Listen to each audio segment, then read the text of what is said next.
The rules to sales keep changing, but the rules of trust don't.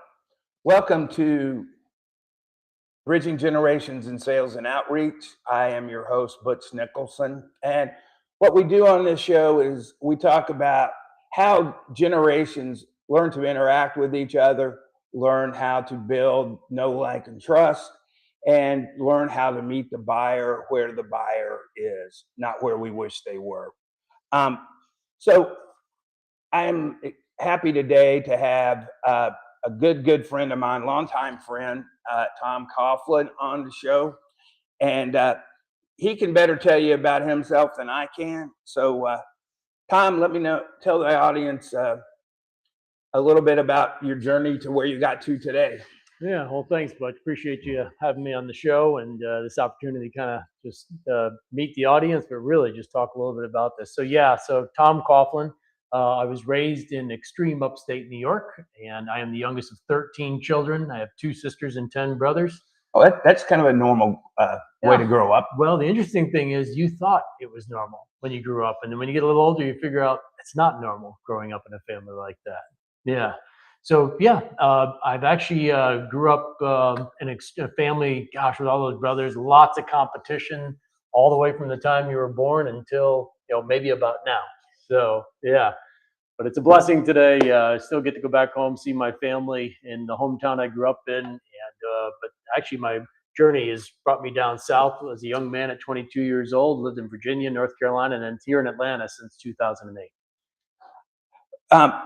So, Thom, you've got, normally on this show we have salespeople. Yeah. And that's like their title. I know you have a real passion for the nonprofits that you have worked for. And really, bottom line, sales, fundraising is sales at the hardest level. So tell our audience a little bit about the passion you have and a little bit about the challenges of raising money. Well, yeah, it is a passion of mine, Butch, and part of that passion is from part of my past. The part of my past that's not always fun to hear, but it's just where I was. Is I'm somebody that fell into addiction in my 20s, and finally, at about 42 years old, it's through the grace of God, I got sober, and my addiction was to alcohol, and that actually caused a lot of wreckage in my life.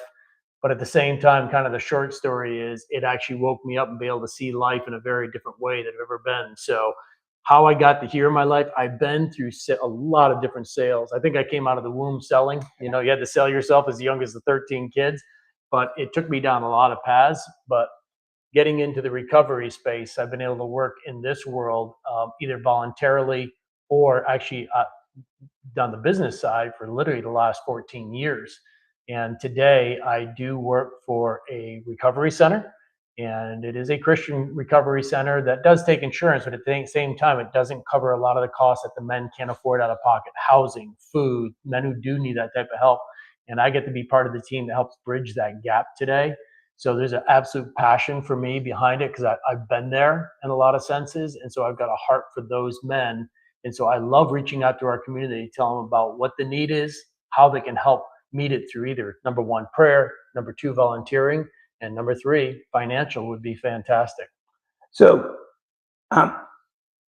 Thom, one of the real challenges so I'm a salesman, but I'm in the normal space, not the nonprofit. I would imagine. I guess my question is, how do you find people that are passionate enough to really give you money? Well, I mean, because at the end of the day, it's about the money. It is about the money, but at the same time, as you know, number 1, it's about relationship. Number 1, it's going out there and telling the story. A lot of times you'll find some people will approach you immediately because they've been through it either themselves or they've been through it with a family member, a loved one. So they many times do have a heart for this. But like you, my whole world started out in the secular world, selling anything from cars at one point. For years, I was self-employed, sold printer products, computer rental, and but made all my way to this end of the world. So, but every part of that has been about relationship. Making the connection with the people to me, some level at the heart level. It went from a transaction when I was early in sales to today. It's much more relational. So Tom, let me ask you this. From 10 years ago till today, a lot has changed about how we build those relationships. Uh, and I would like you to speak to that, just what the challenges you may have had making that shift, and just how you see the whole nonprofit space changing with how we build trust now. Yeah. Well, a lot of that came through a lot of trial and error on my part. But really, number one, I've been very blessed the last, literally since I've been sober, to have a lot of amazing mentors in my life. Some of those men have been walking with me since before I even got sober. And so these are men that I know, love, and trust who are also in the business world. Some of them are also in recovery, but some of them actually are also have been in church world, nonprofit world, and having those relationships of trust and really leaning into them to learn has actually been one of my greatest things. But number two, it's been getting out there and doing it. It's easy to sit in the classroom, and become the student, but at the same time, how do I apply that which I've been given? And to me, that's what we're called to do, is to get out there. And because we got to find out, number one, who are we? What is our story? But number two, it's finding out a little bit about your story too. I can get very focused on me and my product and how I know how to sell it and what I want you to hear. But sometimes it's better if I kind of find out more about you, your story, what makes you tick, what speaks to your heart. And then as a result of that, we'll see that we hopefully can develop a relationship. From there, who knows what God's got in store. Sure. I understand a little bit about the nonprofit space, Yeah. uh, and I'm sure there's a middle to this. But I know on one side you've got the person that'll give you $100,000 or more, and obviously those are great people to have. Sure. But uh, I know this also: a lot of $100 add up, and Exactly. I would assume it's a different. And I don't want to. Well, I'm going to just say sell. It's a different sell to the guy that's going to give you 100 or 500,000 to the person that's going to give you 100. I guess in my maybe a limited view of that, it actually isn't. So you're really speaking to the heart of that person. Somebody's gift may have been they've been able to make more money along the way. And as a result, they have the ability to give more. And that's fantastic. I just don't see anybody different really that's willing to give $5 a month versus 100,000. Now, can it make a bigger impact as a result? Maybe. But the person also who might be giving 5, 10, or $20 a month also might be volunteering, might also be bringing other people along when there's times to volunteer or let more people even know about who we are and what we're doing. So every single person that I get to talk to, the influence, you have no idea who I know, who they know. And that's the beauty of this thing. And the nice thing about the monthly giver, I've learned this again from friends who have worked in nonprofits for years. The folks that give that $50, $100, whatever it is, $200 a month, if you have 100, whatever, 50, 200 of those, they can really help you set the budget on a Yeah, monthly basis. Those big spikes, they're sweet when they come. That's fantastic. But boy, to be able to be just steady givers, tithers like that, boy, they really help us out with our foundation of understanding where we are and how we're moving forward. you said an important thing right there, uh, and I do believe this is true, and I believe this is true in sales. Um, that and we'll just use nonprofit, but the $100, the $50, the $25 that you can count on lets you budget. 100%. Yes, it really does. Yeah. And again, those types of folks, typically the people who are the tithers, are the volunteers, and they're the people that are actually your best marketing arm out there for you. It's amazing. And you and I have seen that possibly in church world too. The people who end up doing the tithing are typically the ones that volunteer the most, are the ones that are your biggest microphone out into the community. Um, so Tom, I know you well, but I've never sat in a situation with you when you were selling. Yeah. Uh, One of the things that I know, and I'm asking how this works for you, but there are two things that are really work. One is really listening. Yeah. Uh, and the other is stories. And I think people are realizing more and more that stories are really effective, and even stories about how you failed and what you learned. 100%. Yeah. It's interesting in the world I work at of addiction and recovery. When I tell some people my story, Butch, you get all sorts of reactions. Many people, you see empathy come out of them. Some of them, you actually see frustration, even anger at times, and pushback. What I've learned through the years with that is they're not upset at me, they're not hurt at me. In many cases, they've actually been hurt by somebody, a loved one, somebody they cared about who had an addiction. And the thing about this, we all have to go get our own help and healing, or else we get stuck in these places. The beauty is, I try to ask those people, so exactly that. Has this affected your life in any way? How has this touched you? And I want to hear their story about it, because sometimes even by them telling that story, it softens their heart, but it also lets them see that there is actually another side other than the one story they may have been connected to, that there is different things that happen to people who get restored. So I think what you just talked about a second ago, Butch, the story, it's important to hear it from every side. And excuse me, I heard somebody along the way say, "Your story can't be wrong, so don't be afraid to share it." Yeah, and that's the fear a lot of times. I'm afraid if you get to know me, if you really knew it was on the underside of me, you wouldn't know me or like me. But once again, kind of going back to what I just said, most times when I share those parts of my story that are not pretty, sometimes you can get those reactions from people, and sometimes it's because it's hit something in them too that may be a pain point. But that's actually an opportunity. I see that as today. It's not a place to shut down. It's a place of an opportunity to open up, to have more of a deeper conversation around things like that. Yeah, I had this was a while back, but I made a really nice sale uh, based on telling a story where I screwed up, and then be able to say to the person I was talking to, let's make sure you don't make that mistake. Yeah. Yeah, there was a gentleman, well, he was a pastor I know where I used to be on staff at a church. He used to ask some of the young folks coming on staff and let them know. He said, when you speak out of your weakness, you'll never run out of things to talk about. Oh yeah, And actually, in my thoughts around that, you'll never be more deeply understood, and people actually are more drawn to you. Versus the world says, show the shiny, bright side of us, right? Sometimes by showing those other sides, makes us seem human. People feel like we're approachable. so one of the things we talk about on this show, Tom, is the title is Bridging Generations. Um, how you would talk, I believe, how you would talk to a 65-year-old has to be different than you talk to a 35-year-old or a 25-year-old. How have you navigated that? You know, the 25-year-old, you probably got a text because they're not going to talk to you anyway. But how have you navigated the technology change? Yeah, and I'm kind of in that gap right now because I'm getting closer to that 65. I'm 56 years old now, but it's Oh, you're a interesting. young guy. Yeah, well, yeah, I guess that's all relative, right?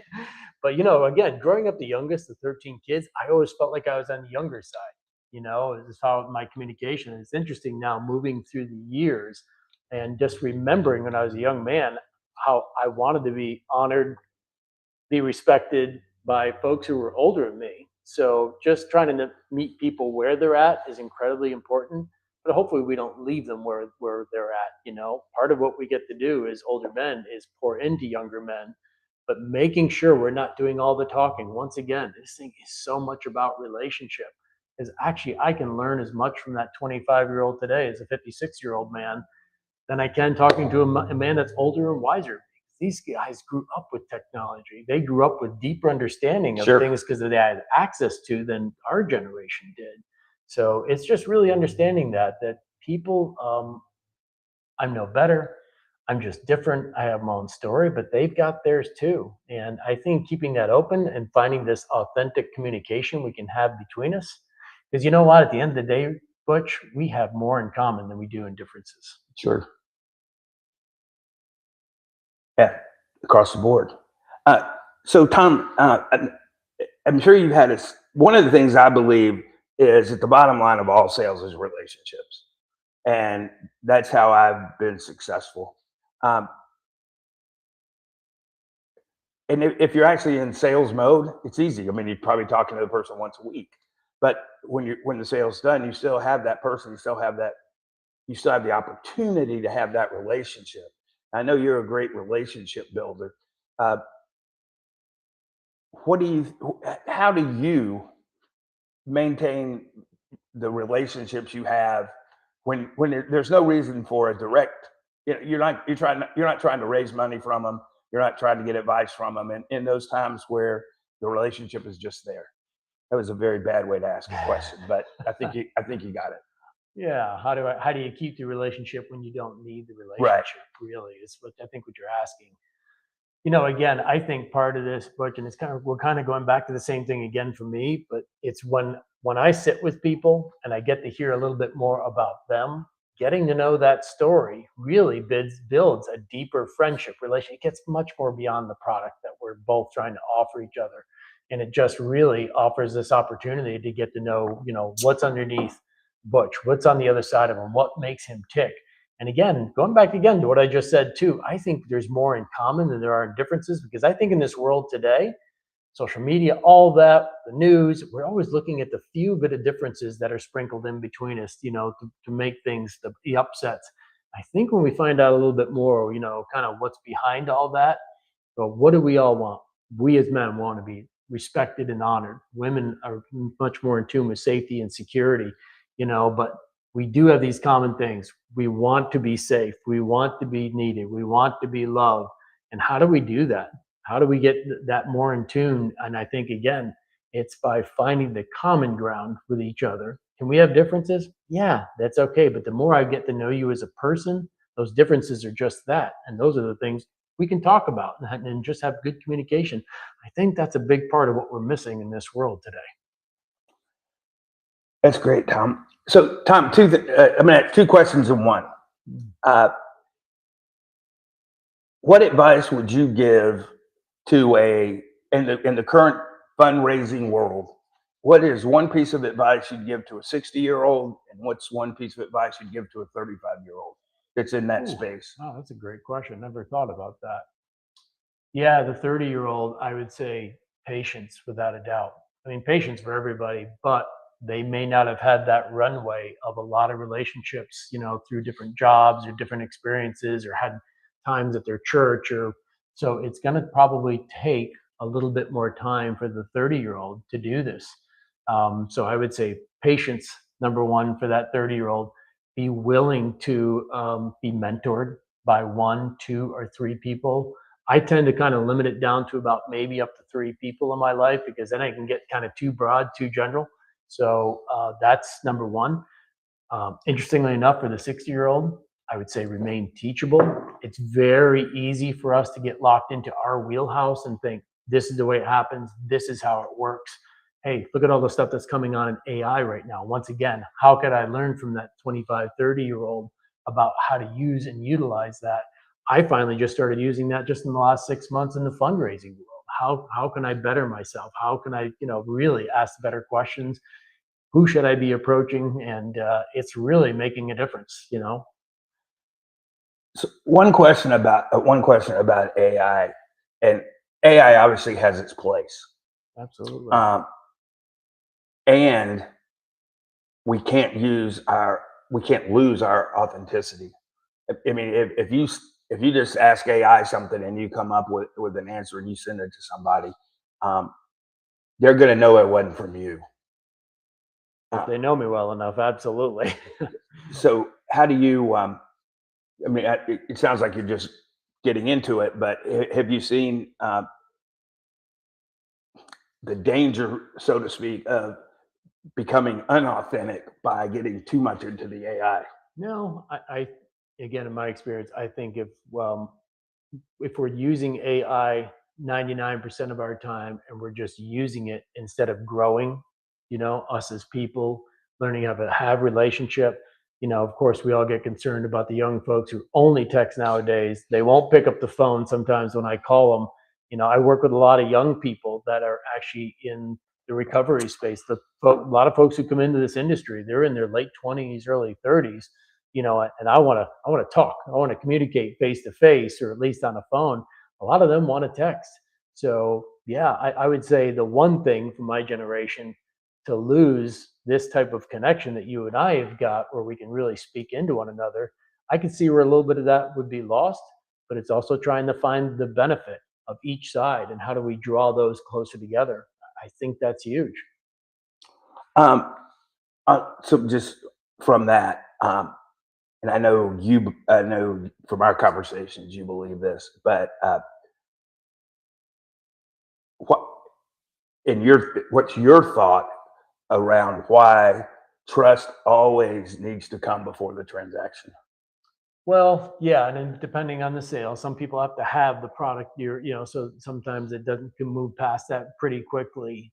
But I think for people who are in any type of most businesses, I would say, if there's not trust, number one, as a salesman, the competition will come up to you and go around you and move beyond you very quickly. So number one, it's important if I'm going to make the sale. Number two, it grows me as a person, of my I'm very blessed today. Just having breakfast with a gentleman this morning. One thing I am a connector. I have, in my sales world, years ago, I was in the restaurant business. I was self-employed for 8 years. I worked in the high-end building business. I was in church, and now I'm in the recovery space. So as a result of being in all those spaces, I've kept up a lot of those relationships through the years. I now have people that I know authentically. I know what products they offer, but I also know that I trust several of these people and can really refer the right people to the right person. Why is that? Because I trust them. I know they're going to treat them like family, that they're going to price them fairly. And because of the relationship I have, I know they're absolutely going to take care of them. Another one of the beauties that I didn't know or expect, being a young man building these relationships early, that some of these friendships would go on. Um, Literally, in the world I am, I've recently in the transition of moving to different companies, still going to be doing fundraising in the recovery space. There's a number of the folks who were with me that started funding are actually said, "Hey, where you go, we're going to go," and that's I mean, that's honoring to me, because it's the trust and love that they have in me that we've built through the years of relationship. It's huge. Yeah, Tom, excuse me, Tom, knowing you and the way I do, and I tell salespeople this all the time.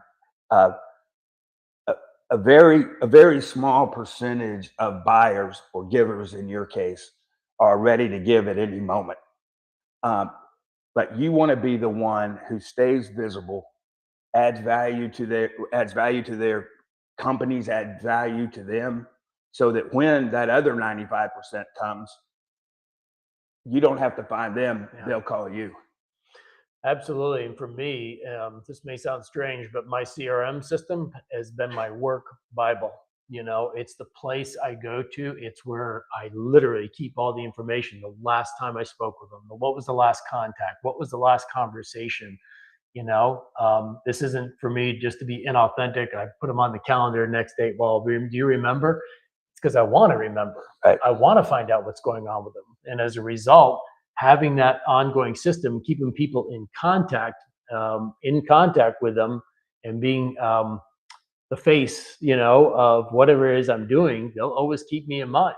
So part of it is, yeah, because my memory is not one that I can remember everything that I'm told. So I'm pretty good about writing things down, logging things, because I want to remember, because it's important to me. Once I build a relationship with you, Butch, I want to remember these things that you talked about. What's going on with your family? What's going on with you personally, with your health? And so as a result, if I don't talk to you in a couple months, I can go, "Oh, Butch, right." And then I wrote those notes down. I go back to them, refer to them. I'm like, "That's right. I want to ask him about that." So it's being intentional about Sure. this. Hey, so Tom, your friend Alex is on the call. All right. Appreciate you watching, Alex. And so, uh, Tom, what is one last thought that you'd like to leave the audience with today? Hmm. Oh boy. One last thought. there isn't an unimportant relationship. You know, every person has value. And they may not feel like it as a salesman in the moment that every person has value, but every person has value.